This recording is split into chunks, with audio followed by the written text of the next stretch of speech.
तुम्हें लगता है वर्ल्ड वॉर 3 सिर्फ एक डर है? नहीं, ये डर नहीं, ये आने वाली हकीकत हो सकती है। एक ऐसी हकीकत जो अगर आई तो शायद कोई कहानी सुनाने वाला भी नहीं बचेगा। और इस वीडियो का मतलब किसी को भी दोषी ठहराना नहीं है। यह सभी इंसानों को जागरूकता के लिए बनाया गया है। चलिए इसे पूरे अच्छे तरीके से समझते हैं, और ज़्यादा नहीं, बस 5 मिनट दीजिए मुझे। भाग 1, ये बम कैसे काम करते हैं। तुमने सुना होगा परमाणु बम, न्यूक्लियर बॉम्ब, पर ये करते क्या है? एक छोटा सा बॉम्ब, बस एक कार जितना बड़ा, पर जब वो गिरता है तो उसके अंदर के यूरेनियम या प्लूटोनियम का परमाणु विखंडन यानी न्यूक्लियर फिशन होता है। और उस पल सिर्फ 1 सेकंड में इतनी ऊर्जा निकलती है जितनी हिरोशिमा में 80,000 लोगों की जान ले गई। लेकिन ये 1945 था।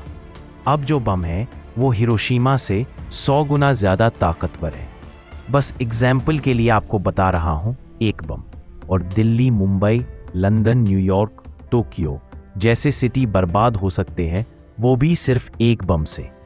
भाग दो एक बटन और पूरा देश गायब। ये बम मिसाइल से उड़ते हैं, जैसे अमेरिका की मिनटमैन 3 या रूस की सेटन 2। एक बार लॉन्च होने के बाद सिर्फ 20 मिनट में दुनिया का कोई भी कोना जल सकता है। तुम्हें पता भी नहीं चलेगा।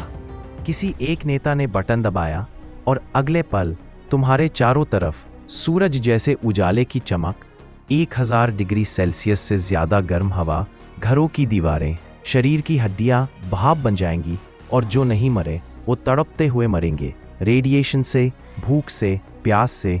भाग 3, न्यूक्लियर विंटर। जब सूरज भी छुप जाएगा, जब इतने बम फटते हैं तो लाखों टन धुआं और राख आसमान में चली जाती है। सूरज छुप जाता है, धरती ठंडी पड़ जाती है, -20 डिग्री सेल्सियस, बारिश नहीं होती, खेती खत्म हो जाती है, और हम खाने को कुछ नहीं, पीने को साफ पानी नहीं, कोई मेडिकल सिस्टम नहीं, कोई सरकार नहीं।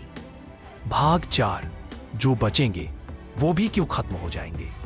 मान लो तुम बच गए, किसी पहाड़ी गांव में थे या किसी बंकर में, पर अब क्या? पेट में भूख, शरीर में जहर, रेडिएशन पॉइजनिंग, आंखों में जलन और दिमाग में अकेलापन, पागलपन, पछतावा। तुम्हारे बच्चे जन्म लेंगे विकलांग, बीमार, तुम्हारे शरीर में कैंसर, खून की उल्टियां, और कोई नहीं होगा इलाज करने वाला। और फिर धीरे धीरे तुम इंसान नहीं रहोगे, जिंदा लाश बन जाओगे। भाग 5, क्या फिर से सभ्यता बनेगी? हाँ, शायद 100 साल बाद कहीं किसी गुफा में एक बच्चा दीवार पर कुछ उकेर रहा होगा। शायद कोई बूढ़ा आदमी कहेगा, हमारे पुरखे चांद पर गए थे लेकिन एक दूसरे से प्यार करना नहीं सीख पाए। लेकिन मोबाइल, इंटरनेट, ट्रेन, मॉल, किताबें, सब इतिहास बन चुके होंगे। हम फिर से जानवर बन जाएंगे, जंगल में रहने वाले, डर में जीने वाले। भाग 6, और अगर युद्ध ना हो, अगर आज तुम, मैं, हम सब जाग जाएं, तो शायद ये सब रुक सकता है।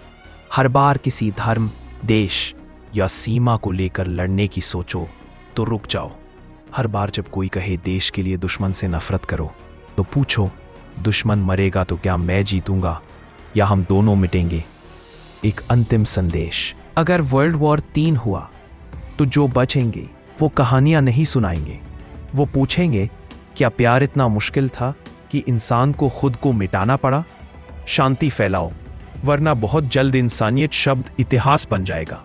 वर्ल्ड वॉर 3 जीतने वाला कोई नहीं होगा, और जो बचेगा वो भी रोएगा।